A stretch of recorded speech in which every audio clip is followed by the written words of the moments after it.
What is up, guys? EJ here, back with another video, and today it's going to be one of my top 10 lists, my top 10 films of 1993. As promised last week, I'm going to try and keep up with this series, so 2 weeks in a row is definitely a good thing. So yeah, my top 10 favorite movies of 1993. Let's get started, counting down with number 10. And of course, this movie has to be on the list. And that's the classic Dazed and Confused, written and directed by Richard Linklater. Great film about the last day of high school at a Texas high school in 1976. Such a fantastic cast, launched so many great careers, much like American Graffiti and Fast Times at Ridgemont High. Sort of defined a generation of actors, great teen stoner comedy. Of course, you've got people like Ben Affleck, Jeremy London, or is it Jason? I always mess him up. I think it's Jeremy in this one. Joey Lauren Adams, Mila Jovovich, Matthew McConaughey, Parker Posey, Cole Hauser, Adam Goldberg, Anthony Rapp. Just a great film. So many fun moments, such great soundtrack, great cars, not much of a plot to speak of, just basically avoiding getting paddled and finding Aerosmith tickets for the summer.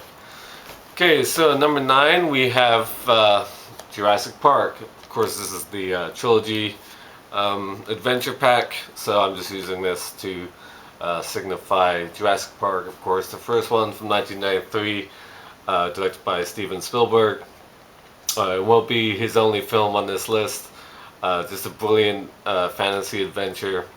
One of the great special effects movies of all time. Still holds up today, of course. Sam Neill and Laura Dern play paleontologists, I think, or scientists who get invited to an island where Richard Attenborough has created a theme park based on dinosaurs, and of course he has real life T-Rexes and Velociraptors running around scaring the crap out of everybody. A great supporting cast.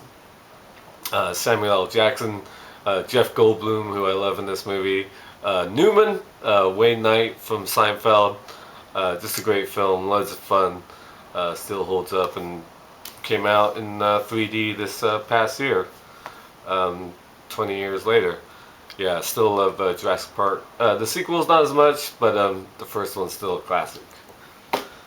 Okay, up next, number 8, we have Shortcuts, directed by Robert Altman, one of Altman's really great films, about 22 people sort of struggling with life in modern Los Angeles. Fantastic ensemble cast. People like Tim Robbins, Andy McDowell, Julianne Moore, Matthew Modine, Ann Archer, Fred Ward, Jennifer Jason Leigh, Chris Penn, Lily Taylor, Robert Downey Jr., Madeline Stowe, Lily Tomlin, Tom Waits, Frances McDormand, just a host of great actors, Jack Lemmon. Yeah, really good film about sort of different interconnecting stories in that trademark Robert Altman style. Okay, number 7, we have The Piano, directed by Jane Campion, starring Holly Hunter and Sam Neill again, Harvey Keitel. Great Australian film about a mute woman dealing with two men, her husband and her neighbor. Of course, you've got the great young Anna Paquin, who won Best Supporting Actress for her performance in this film. Sort of launched her career as well. Great film directed by Jane Campion. Really great performances by Hunter, Keitel, and Sam Neill as well. Great film.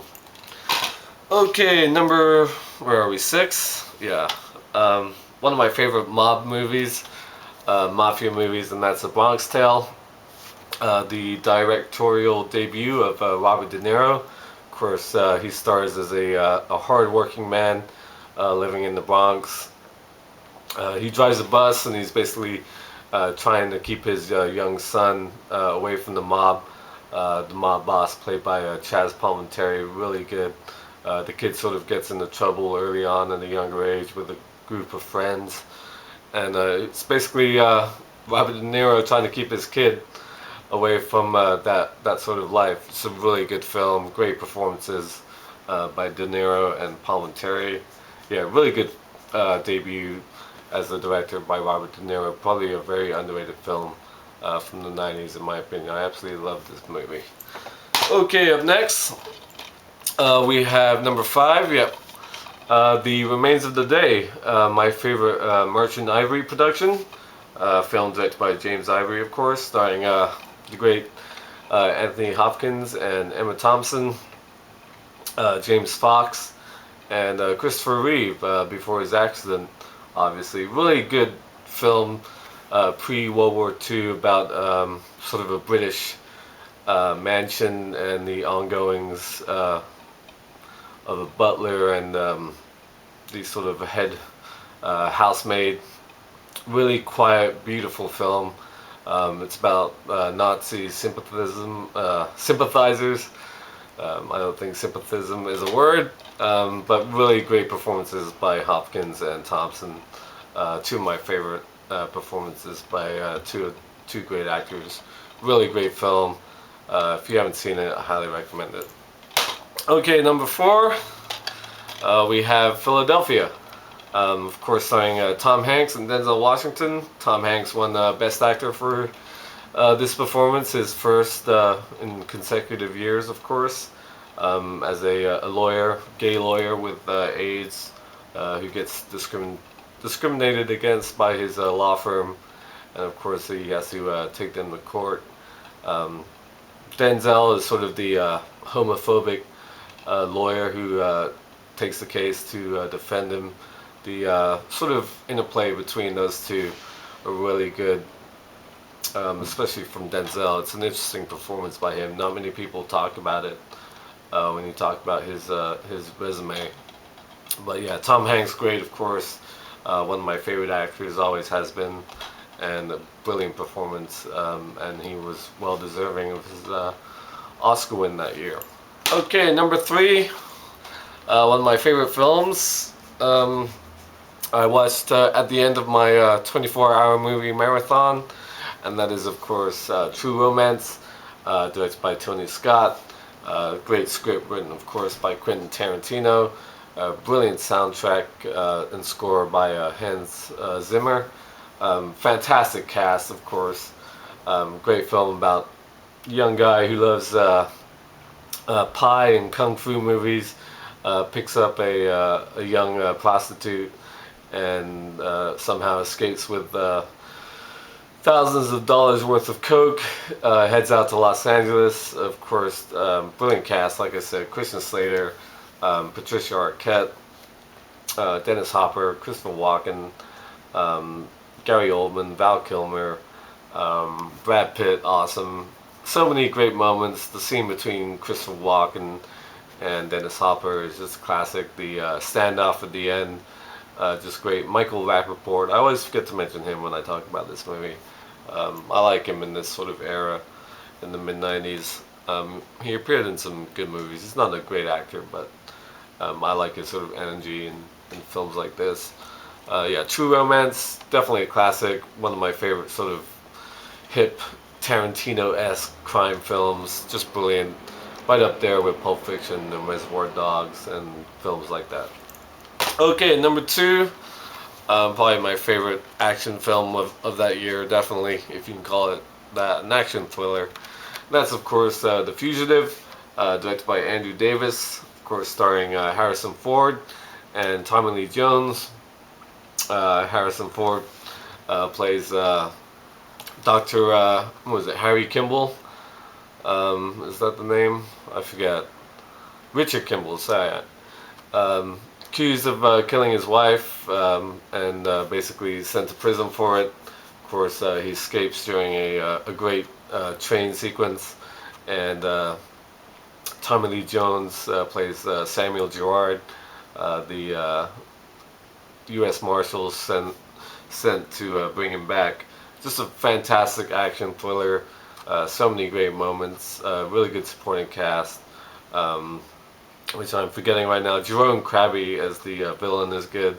You got Sal Palin. I always fuck up his name. Joey Pants. Why did I say Sal? Joey Pantoliano. Really good actor. Love him in this movie. Such a great film. And Harrison Ford, Tommy Lee Jones, just awesome together. Okay, number one had to be, I mentioned him earlier, and that is Schindler's List from 19. Why am I saying the year? It's all 1993. Directed by Steven Spielberg, of course. Best Picture and Best Director winner. Brilliant score by John Williams, as usual. Gorgeous cinematography by Janusz Kaminski. Of course, great film about the Holocaust during World War II. Beautiful black and white, awesome cast. Liam Neeson, Ralph Fiennes, great as the villain. Ben Kingsley. Just a brilliant film. I've only seen it a couple of times, to be honest. It's not a film I take out and watch every couple of years. That's for sure. I love the connection it has with Seinfeld, of course, bringing it back to Seinfeld and Wayne Knight and Newman, Jerry making out during Schindler's List, a reprehensible act, but a great film, probably Spielberg's masterpiece. Spielberg is my favorite director, and this is one of my favorite films by him. So there you have it, my top 10 films of 1993, really good movies. If you haven't seen any of these, check them out for sure, and if you have, let me know what you think, or give me your list. I would love to see those. I hope you enjoy these videos, because I like making these type of videos, because I like doing lists and I like talking about them. So thank you for watching as always, and until next time, I'll see you. Bond. James Bond.